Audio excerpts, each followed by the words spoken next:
Everybody wants to clock up them likes, don't they? Let's be honest. They want to be Instagram famous. Facebook, Instagram, or Twitter, or Snapchat. They want their followers up, they want the likes up. So they're putting more effort into how they look. Some people like to go for that standard factory look. Others like their bikes a little bit more jazzed up. And what we've done here is we've jazzed up the YZ-4 stroke. I recently pimped up my KTM 252 stroke with Nardo Polisport plastics, and 09 finished off that look, give it that cutting edge. So we decided to do the Yamaha, and I'm really pleased with how it looks. Grey's really fashionable at the moment. It does need that finishing touch, and you do need to get them graphics right, you know. And 09 certainly have got the look dialed. Plastics fit great, look great. I've had them on my KTM 252 stroke. I've been off it a few times, and there's been no stretch marks or white marks, and I've been really impressed with how they're wearing. And fitment on the bike is good. Everything's where it should be. You know, you're not fighting with it, or you're not struggling with it to put it into place. You're not getting a Stanley knife to it to cut out some extra little holes or modify the plastics. So that's always a win-win. When you fit as many sets of graphics as I have in the past, you tend to know that, yeah, when you get supplied graphics, sometimes they might not fit, and you're not too sure whether it's the graphic company or whether it's the plastics. I've got to say that both have fit perfectly. Stickers fit perfectly. So yeah, that's spot on for me.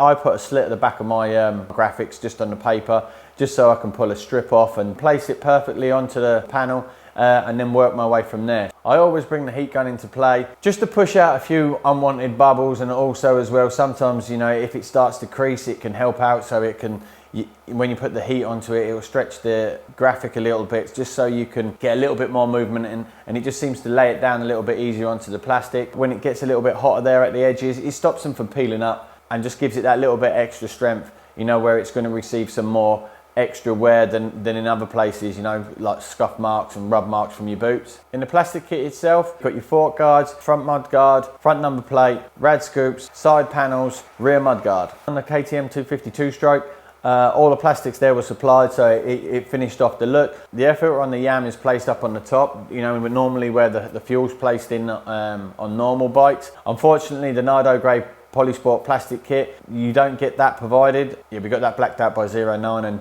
and they basically provided that in the sticker kit. When I've been hitting the local tracks and out riding on the KTM 250, you know, the comments have been flying in, and people just seem to really love the colour scheme, and people can't get enough of it. We do like things to look good, and everybody does like to pride themselves or want bragging rights on their bikes of how good that they do look. Nobody wants to put a picture up in it and it not really getting too much traffic out there. So yeah, the effort seems to be huge at the moment in making sure that everything is on point, and I think you'll agree that look is on point.